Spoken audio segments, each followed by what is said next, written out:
and welcome to a media special for Anfield Index. You're not getting good anything for this one, I'm afraid.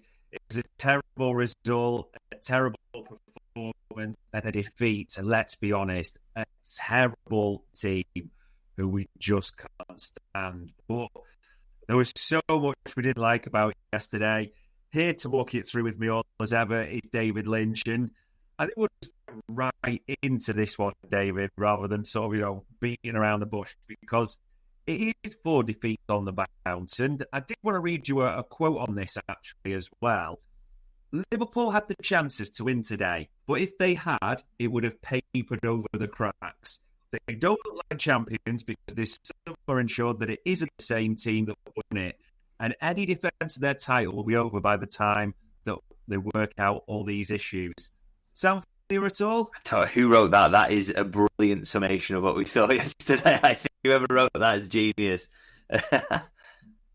Yeah, I mean, honestly, we could start in a million places, but we'll try and go in some sort of semblance to analyse this. So, going for the first half, I mean, it started terribly. It didn't get much better. It was almost just rinse repeat from Chelsea, wasn't it? No progression, no cohesion. It was a terrible half. Yeah, really poor. I think the first half, not a lot to kind of enjoy about it, really, or be encouraged by, really, in the performance. It's been such a theme this season, hasn't it? These kind of slow first halves. I mean, you could actually say it was a bit of a theme last season, but of course, the largely in those first halves, it felt like last season we're kind of working out what the opposition were doing, and then he'd come out second half, he'd had it solved and go on and win. Whereas, like, at the moment, it's kind of it's ponderous, and they're always giving up the first goal as well in those first halves. So it's just not an awful lot to like about them. And you just think, like, a game like this, Manchester United at home, lost your last 3, you're coming into this, you need a performance, you need to feel better about yourselves. Go and tear into them. Yeah. Get the crowd going, get things up. You get your first chance, you win a corner, say, and the crowd's going to give you a big roar if you can get a corner in the first couple of minutes. Of course, what happens in reality is, really slow, ponderous start. Manchester United straight into it, and they pull off their plan, which is obviously to get in between the left back and the centre half into that gap. That comes off straight away. They score from it, and immediately it's like a balloon's been popped. So, you can say, I'd say ref was poor around that, by the way. Right. You've got to stop that for a head injury. So that is frustrating, but you can't blame it on that. It's just really poor from Liverpool. And I think, like I said, they should have been the ones on in the front foot in that first couple of minutes, but they weren't.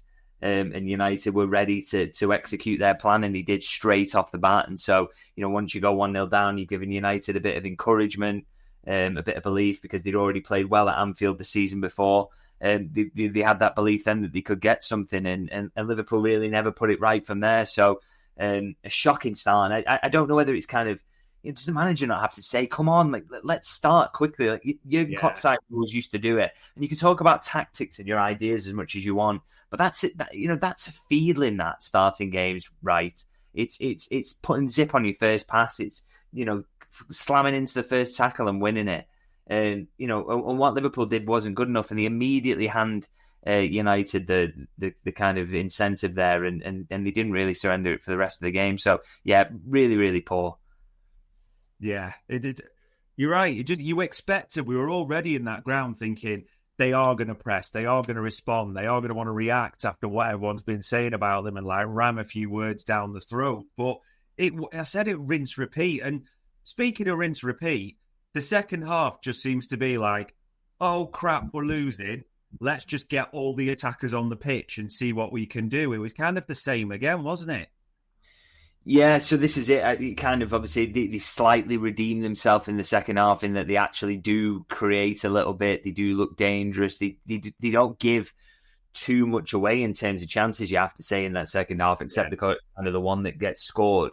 And they are the ones creating the chances. But again, it doesn't come through kind of like this really settled plan that's working, or a little subtle tactical tweak where, you looked at the Arsenal game, for example. I thought it was because Liverpool haven't played poorly in every game this season, by the way. I feel like that's the narrative, and I don't think that's true. You look at the Arsenal game, they're kind of sizing each other up a bit. That second half, Slot makes a brave tweak to get the midfield, Curtis Jones in particular, a little bit more advanced. And obviously Liverpool's goal comes from that, and they look the much more dangerous side in that.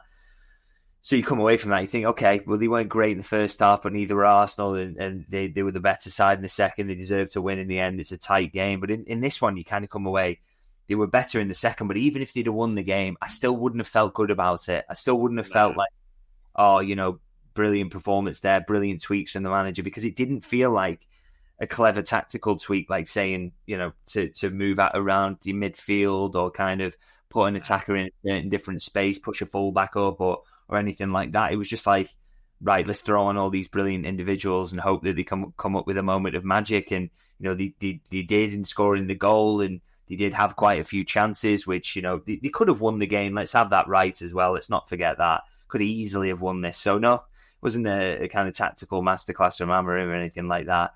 But he was so disjointed and so it just wasn't kind of, there was no coherence whatsoever, even in the best moments of the game for Liverpool. And I think, that's pretty damning, really. And it just sort of speaks to the idea that they're just not there at the moment, are they, in terms of, having either a plan A or a plan B or a plan C that works. It's just kind of, let's lash a load of attackers on and see what happens. And it nearly worked for them yesterday, but you've got to have more than that. Accepting there's all the mitigation, which I'm sure we'll probably talk about at some point, but I just thought there was going to be more than just putting forwards on the pitch and hoping it pays off. Yeah, and just switching people around positions again, similar to Chelsea. And I mean, Arne Slot afterwards, to be mitigation and balance it, talked about, we had chances and almost a fine margins element to his press conference. For being honest and analytical, there is one thing you got to look back on. There was a number of culprits who missed big chances yesterday, wasn't there? There was big chances that we had repeatedly in this game. Yeah, this is it. And you've got to kind of, as much as Liverpool were poor, they did well to create chances. I think that's the real positive of the game. It's the positive at Chelsea as well, by the way. I think they created kind of 2 expected goals or over 2 expected goals in both games. I mean, and actually, I think over the last 4 games, is it 7 expected goals? They've scored 7.5 expected goals. They've scored 3. So there's an element of poor fortune in there. But obviously, Liverpool are leaving it to luck by not taking the chances and not being solid defensively. So I can't kind of use that as kind of too much of an excuse for them. But yeah, the missing chances is just being a bit of a theme in recent weeks, really. And this one was no different, really. I mean, I think Gakpo should have scored 4, really, shouldn't he? I mean, and I can take him kind of hitting the post on the early one from Salah, because that's a really, really good take and strike, and he's a bit unlucky. I think obviously the crosses, it would have been fortunate if that had gone in. He probably should do better with the one in the second half where he hits the post and he's inside the box, and then the one where he heads wide is a shocking miss, really. I mean, I genuinely mean this. I think you or I could have scored it. It's one of those where I'm looking at, and I mean, all I watch with this football is goals that I couldn't have scored over and over, and the quality of these players can't be doubted. But I've nodded a few in like that myself from time to time. So for a professional of Cody Gakpo's quality, that's a really, really shocking miss at a crucial moment in the game as well. And, I looked at Isak, he scuffs one, he misses a really presentable one-on-one. And, I kind of picked him out in my post-match yesterday, and I felt like, am I being a little bit harsh? But he's 26 years old and he costs 125 million. You have to hit the net. I'm sorry, I can't. I used to be a bit more understanding about some of the players that didn't cost money, like kind of crazy money. But this is a signing where you have to win now and you have to do well now. And I can't accept really that he misses those chances, because that's just not. That's not what you expect him from a player who costs that much, who should be at this point of his career in the peak of his powers. So and Slaughter said, don't have the fitness excuse now either. So. I want to see those in the back of the net. And then Mo Salah, oh my God, the chances he misses as well. It's crazy, really. I mean, we're talking about how bad Liverpool were, and they were in loads of elements of the performance. But for God's sake, just put the ball in the back of the net when you get the chance to do it. And maybe we're saying, they win the Chelsea game because they take the chances. They win this game because they take the chances. And we're saying, look, it's not clicking yet. But just try and get through, keep winning until it does click and you spent enough time together and the team starts to show some rhythm. but they're not taking the chances, and it's coming at a really, really bad time now because Arsenal are kind of pulling away a little bit, and yeah, you've just got to put the ball in the back of the net when the opportunity presents itself. So that's probably the biggest issue right now at the moment. But yeah, it possibly would have papered over the cracks of the general performance itself, but they just had to be a lot better, really, and finishing was one of the aspects in which they were poor. Yeah, there isn't really any defence. And you mentioned there, because Slot talked about he's fit now. He also said in the embargo, as you know, that what you expect from Alexander Isak goals. And it was almost reminiscent of the goal he scored against us a couple of seasons ago, the exact same position. You do expect the ball to hit the net. No real excuses. Same with Cody Gakpo there as well. So that goes on. And at the other end, a continuation, as you mentioned, we're talking about fullbacks a lot in the last few weeks, and it's coming up again in these. I mean, for God's sake, Matthias de Ligt, who's had a stinker so far for United's mocking our fullback situation and saying it as a weakness, but they struggled again in this one, didn't they? Yeah, on that, by the way, I find that incredibly rich. Just laughable that de Ligt's coming out and saying things like that. I mean, it's disrespectful to professionals. And I tell you what, that kind of sums up the Manchester United mindset. You're talking about the champions here. De Ligt, by the way, has been useless since he's joined United. He's in a team that's useless. Just show a bit of class and respect in terms of saying stuff like that. I found that, pretty bizarre, really, and just an unnecessary dig that didn't need to be said. But I think, Liverpool have, by the way, alongside that, he as a professional doesn't need to say that, but we can talk about the fact that, fullback's been a bit of an issue for Liverpool. Yeah. I wouldn't say so much on the defensive end, by the way. I think, some of the criticism I've kind of seen around Kirkes is kind of surprised me a little bit, really. I've almost felt sometimes I'm kind of watching a different player to other people. I don't think, when people talk about how appalling he's been or whatever, I haven't seen him get torn to shreds very often, really. Have you? I mean, I thought he had a dodgy game against Burnley, he gets the yellow card, and then he gives away a foul that's not a foul at all, and the crowd's up, and the manager thinks, okay, he's probably going to get a second yellow here that he wouldn't have deserved, by the way. It wasn't like he was absolutely clownish. Right. But then people have kind of got it in their heads, and I'm seeing a lot of like Alberto Moreno shouts and all this kind of thing, but I don't think he's been poor defensively at all. I think his biggest weakness is a systemic weakness, and it's why Bradley's not looking too great at the moment, as well as ways of getting the ball from the back to the front, and how you're asking your fullbacks to play to be almost Trent Alexander-Arnold, or in Kirkes' case being tucked inside or whatever. So I think these players are kind of largely winning individual battles defensively, and they look kind of solid-ish. But it's just with the ball that I think the weaknesses are there. But I think, like I say, I think the Kirkes stuff is way over the top of me. He's only 21 years old. He's a really he's a big talent. He's going to get even better, and he's being asked to do things he's not comfortable with in a team. He's come to a new team as well and building all those relationships. So I feel like some of that's over the top. But of course, it is that build up is an issue, and I think the fullbacks are a major part of that. They both look very uncomfortable when they're getting the ball in deep positions, and Liverpool they've got to do something about that, because you can't just be saying, well, we didn't sign the right profiles for our defence. Well, you should have, and if you didn't, then find a way around this, because it's a repeated issue for them. He's mental, because I know where you are in the journalist booth. It's like just over the main stand, so you can see the bench, and I was in the COP 305, so you had a good view down. And you could see Kirkes. I wouldn't say he was arguing with the bench, but there was a constant communication. You could see like remonstration each side, as in like, is he not doing what he wants to do? Is he not being allowed to do what he wants to? And as you said with the analysis, people will throw it out there blanket. Kirkes is awful. And the first thing to analyse in that sense is, in what way? Defensively or attackingly? Because defensively, he has shut down a lot of the threat, to be fair. He's quick. Anyone can get beat by a Semenyo, or Diallo can knock it past once. These were electric players. That's going to happen. But overall, he shut that down. The attacking element, we all thought he was going to be the Bournemouth boy who goes flying by, whipping the ball in, but he's largely attached at Virgil van Dijk's hip.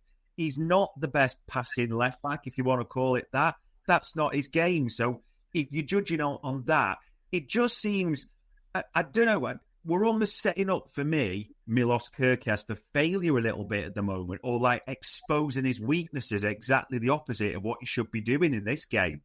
You're spot on. You're spot on. This is it. So, because someone said to me they were leaving yesterday, and I exposed them by saying who it was. But someone said, "Oh, I thought Liverpool would never have a worse left back than Paul Konchesky," and I just kind of like, I'm like, are we watching the same game here? Like, because like you say, defensively absolutely fine. You can get beat from time to time, but I think largely he's kind of locked down that flank. But as you say, I think the problem here is almost kind of. And you think, like, surely Liverpool haven't done this. Surely they haven't misprofiled him. Surely they watched a lot of tape. They did a lot of the statistics. He's not a deep progressor. He's not a deep progressor of the ball in the way that Andy Robertson is underrated in that aspect of the game. Kerkez cannot do that. He's the guy who gets up in the final third. He's the one who arrives onto the pass. He's not the one who makes the pass.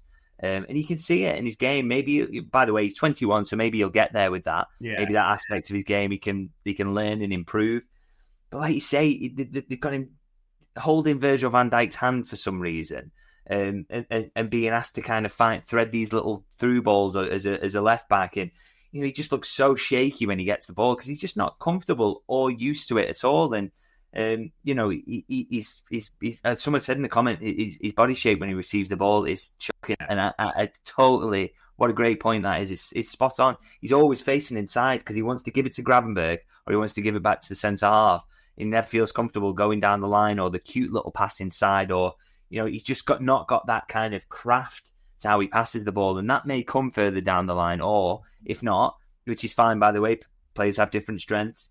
Liverpool just got to play to his strengths, and I can't believe the way he's being used at the moment because this can't be what he was signed for really, and it's making him look daft at times and look panicky. And he's a really good player who I think's had loads of really good moments as well. So I feel for him a little bit there. And he's a young kid as well, so he will get better, and I already think he's actually been better than people are giving him credit for. So I hope that gets recognised soon, really. And I hope people don't go too far in him because I think he's kind of emerged as a bit of a whipping boy at the moment, and I don't think all of that is accurate and fair, really. So I just hope Liverpool do a better job of using him going forward. Yeah, it's definitely one thing we hope to see, and I suppose on the other side. You will have noticed this when all the changes were coming on. Dominic Szoboszlai was literally looking at the bench going like, where am I playing? Where am I supposed to be now? And you could see someone like, I think it's Hupsaloff, whatever it's pronounced, pointed to right back. And you could see him go like, you can see him from the cop mouthing like, he did almost like look comfortable, didn't want to be there from a defensive element. You could see they started to pepper that side, but it's a big problem that the only way we can seem to progress the ball from the defence is Dominic Szoboszlai, who doesn't want to be there, understandably, has to go to right back. Yeah, this is it. They're having to do that constantly. They're having to make these kind of wild decisions where the team ends up, absolutely mad in terms of how it looks. I mean, we'll talk about this later, no doubt, but that central midfield pairing last night, Szoboszlai right back, you have a right back at right wing, and all these things going on because you've got fundamental issues with how the team sets up. And what I find really frustrating about this is we spoke over the summer so many times about the one thing we're worried about that we'll miss with Trent Alexander-Arnold is the ability to progress the ball from the back to the front.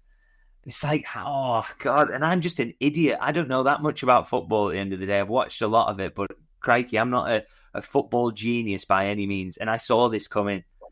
How did they not see this coming? Or if they felt that if they knew it was coming and they thought, well, we need to get Margay, and then you had that piece of business was way more important than anyone gave it credit for then, and they needed to do it. So, or to sign Dean Howson, who could pass from centre half or whatever. I don't know how they thought they were going to get by with this current plan and no progressors of the ball in your back four for a side that wants to dominate the ball. It's just not workable at all. So I can't believe they didn't see it coming, like I say. And something should have been done about that, but it hasn't been. And Liverpool just looks so bad in that aspect of the game, really. Yeah.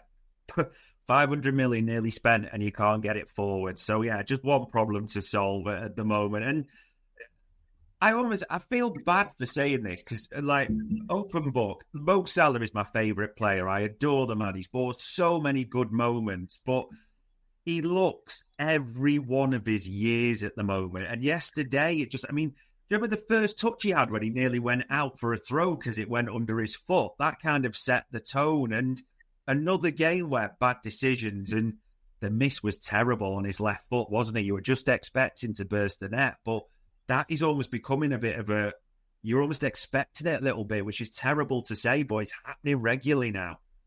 Yeah, he's just in really poor form at the moment, isn't he? And you kind of wonder, is he going to come out of it, or is this kind of it now? Is this the decline that was always going to come at some point? But is this it? And is it going to be very, very sudden rather than a kind of slow one? And we have seen evidence of that in recent years. You think about the Fabinho drop-offs, the kind of number one example of this. That the decline can be extremely sudden. Excuse me. And your concern is with Mo Salah that this is it now. What I don't like is that people kind of absolutely laying into him and kind of really disrespectful stuff being said, and also people pretending like they had any idea this was coming. I mean, I didn't see many dissenting voices on Twitter saying that they wouldn't have given him the contract. I think when we spoke about it, we were kind of quite, what's the word? Kind of, I don't know. If they would have taken that decision, I don't think I would have been ranting and raving about it, because you can see that this is possible.